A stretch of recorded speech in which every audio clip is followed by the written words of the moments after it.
নবম, দশম এবং এসএসসি পরীক্ষার্থী যারা, তোমাদেরকে স্বাগত জানাচ্ছি।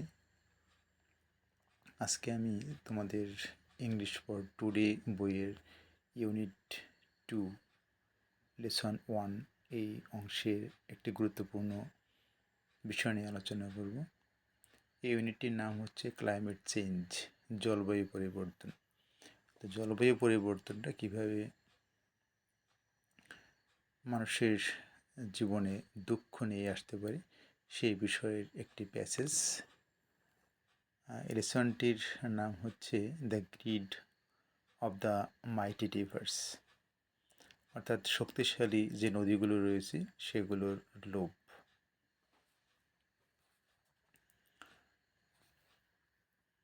তো তোমরা যে কোনো লেসন পড়ার আগে অবশ্যই এই যে প্যাসেজটি আছে সেই প্যাসেজটিকে ভালো করে একটু পড়ে নেবে, তারপরে একটু অর্থ করার চেষ্টা করবে এবং অবশ্যই তোমরা একটু সঠিক উচ্চারণ সহকারে পড়বে। Meherjan lives in a slum on the Shirazganj town protection embankment. The whispering wind from the river Jamuna makes the fire unsteady. The dancing flames remind Meherjan of the turmoil in her life. Meherjan lives in a slum. Slum অর্থ হচ্ছে বস্তি। মেহেরজান একটা বস্তিতে বসবাস করে। On the Sirajganj town protection embankment, Sirajganj শহর রক্ষা বাঁধে এর উপরে একটি বস্তিতে বসবাস করে। The whispering wind from the river Jamuna. Whispering wind হচ্ছে ফিসফিস করা যে বাতাস, বাতাসে ফিসফিসনি শব্দ, সেটাকে বলা হয়েছে whispering wind. The whispering wind from the river Jamuna, Jamuna নদীর যে ফিসফিসানি শব্দের যে বাতাস, মেক্স দ্য ফায়ার আনস্টেডি, সেটা আগুনটাকে একটু চঞ্চল করে দিচ্ছে। অর্থাৎ মেহেরজান যখন রান্না করে তখন তার চুলায় যে আগুন জ্বলে সেটার একটা নড়াচড়া করছে, সেটাকে বলা হচ্ছে unsteady. The dancing flames remind Meherjaan of the turmoil in her life. Turmoil হচ্ছে তার জীবনের যে অশান্তি। দ্য ড্যান্সিং ফ্লেমস অর্থাৎ এই যে নৃত্যরত বা নড়াচড়া করছে এরকম যে আগুনের শিখা, রিমাইন্ড মেহেরজান, মেহেরজানকে স্মরণ করিয়ে দেয় of the turmoil in her life, তার জীবনের অশান্তির কথা। Not long ago Meherjaan had everything. খুব বেশি আগে না, মেহেরজানের সব কিছুই ছিল। ফ্যামিলি, একটা পরিবার, অ্যারাবেল ল্যান্ড অর্থাৎ চাষযোগ্য জমি, অ্যান্ড ক্যাটেল এবং গবাদি পশু ছিল। The erosion of the Jamuna gradually consumed all her land property. Gradually কথার অর্থ হচ্ছে ধীরে ধীরে, আর কনজিউমড হচ্ছে গ্রাস করা, অর্থাৎ যমুনা নদীর যে ভাঙন সেটা ধীরে ধীরে তার সমস্ত যে ভূসম্পত্তি সেটাকে গ্রাস করেছে। ইট ফাইনালি ক্লেইমড হার অনলি শেল্টার, এটা সবশেষে তার একমাত্র যে আশ্রয়স্থলটি, যারা ঘরটি, সেটি কেড়ে নিয়েছে। ডিউরিং দ্য লাস্ট মনসুন, গত মৌসুমের সময়, অর্থাৎ গত যে বর্ষাকাল, সেই বর্ষাকালে। It took the river only a day to devour Meher's house, trees, vegetable garden and the bamboo bush. এখানে একটি ওয়ার্ড আছে ডেভার। ডেভার কথাটির অর্থ হচ্ছে গ্রাস করা। It took the river only a day, অর্থাৎ নদীটার একদিন লেগেছিল টু ডেভার মেহেরস হাউস, মেহেরজানের ঘরটিকে গ্রাস করতে। ট্রিজ, তার গাছগুলো, ভেজিটেবল গার্ডেন, তার সবজি বাগান, অ্যান্ড দ্য ব্যাম্বু বুশ, এবং তার পাশের ঝোপটি কেড়ে নিতে এই নদীটার একদিন সময় লেগেছিল। She had a happy family once, তার এক সময় একটি সুখী পরিবার ছিল। ওভার দ্য ইয়ার্স, এই কয়েক বছরের মধ্যে, শি লস্ট হার হাজব্যান্ড, সে তার স্বামীকে হারিয়েছে, অ্যান্ড হার ফ্যামিলি, এবং তার পরিবারকে হারিয়েছে, টু ডিজিজেস অর্থাৎ রোগে, that cruel hunger and poverty ব্রট to the family, যে রোগ, নিষ্ঠুর ক্ষুধা এবং দারিদ্র্য তার পরিবারে নিয়ে এসেছিল।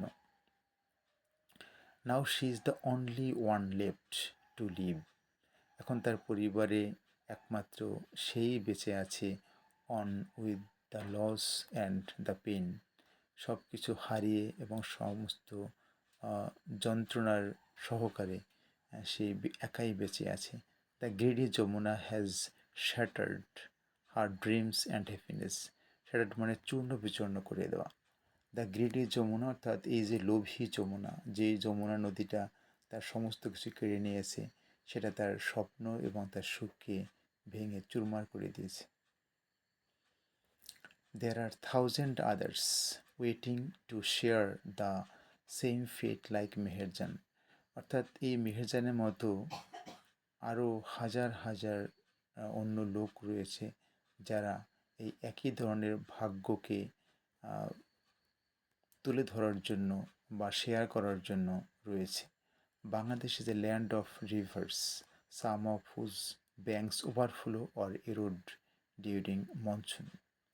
বাংলাদেশ একটি নদীমাতৃক দেশ। Some of whose banks overflow, যে নদীগুলোর কিছু কিছু নদীর যে পাড় সেটা উপচে পড়ে বা প্লাবিত হয়, অর এরোড ভেঙে যায় ডিউরিং মনসুন, মৌসুমি বায়ুর সময় অর্থাৎ বর্ষাকালে। Erosion is a harsh reality for the people living along the river banks. অর্থাৎ এই নদী ভাঙনটা হচ্ছে সেই সমস্ত লোকদের জন্য একটা খুব নিষ্ঠুর বাস্তবতা যারা নদীর পাড়ে বসবাস করে। ডিউরিং ইচ মনসুন, প্রত্যেকটা মৌসুমি বায়ুর সময়, many more villages are threatened, আরও অনেক গ্রাম হুমকিগ্রস্ত হয় by the mighty rivers like the Jamuna. যমুনার মতো এরকম অনেক শক্তিশালী নদীর পাড়ে যারা বসবাস করে, সেই সমস্ত বসবাসকারী গ্রামবাসীদের জন্য একটা বড় হুমকি। যমুনা, পদ্মা অ্যান্ড দ্য মেঘনা, অর্থাৎ যমুনা, পদ্মা এবং মেঘনা নদীর মতো যে বড় বড় নদীগুলো আছে, এর পাড়ে অবস্থিত যে গ্রামগুলো, সেগুলো মানুষের জন্য। It is estimated that river erosion makes at least 1,00,000 people homeless every year in Bangladesh. It is estimated, এটা হচ্ছে এটা হিসাব করা হয়েছে যে river erosion makes at least 1,00,000 people homeless every year, যে এই নদী ভাঙনটা বাংলাদেশে প্রত্যেক বছর প্রায় 1,00,000 মানুষকে গৃহহীন করে দেয়। In fact river erosion is one of the main dangers. প্রকৃতপক্ষে এই নদী ভাঙনটা হচ্ছে অন্যতম একটা প্রধান বিপদ caused by the climate change, যেটি জলবায়ু পরিবর্তন দ্বারা ঘটে থাকে। If we can make prompt actions, যদি আমরা খুব দ্রুত বা খুব শীঘ্রই কোনো পদক্ষেপ গ্রহণ করতে না পারি to adapt to climate change, এই জলবায়ু পরিবর্তনের সঙ্গে মানিয়ে নিতে, there will be thousands of more Meherjans, তাহলে আরও হাজার হাজার মেহেরজান তৈরি হবে in our towns and villages every year. প্রত্যেক বছর আমাদের শহরে, আমাদের গ্রামে মেহেরজানের মতো হাজার হাজার মানুষ এভাবে গৃহহীন হয়ে যাবে, নিঃস্ব হয়ে যাবে। ধন্যবাদ প্রিয় শিক্ষার্থীবৃন্দ। তোমরা এভাবে সুন্দর করে বাংলা অর্থ পড়লে তোমাদের উত্তরগুলো করতে সুবিধা হবে। এবং আমার এই ক্লাস সম্পর্কে তোমাদের কোনো গঠনমূলক পরামর্শ থাকলে তোমরা অবশ্যই সেটি আমাকে করবে। তোমাদের জন্য কল্যাণ এবং মঙ্গল কামনা করে আজকের মতো বিদায় নিচ্ছি।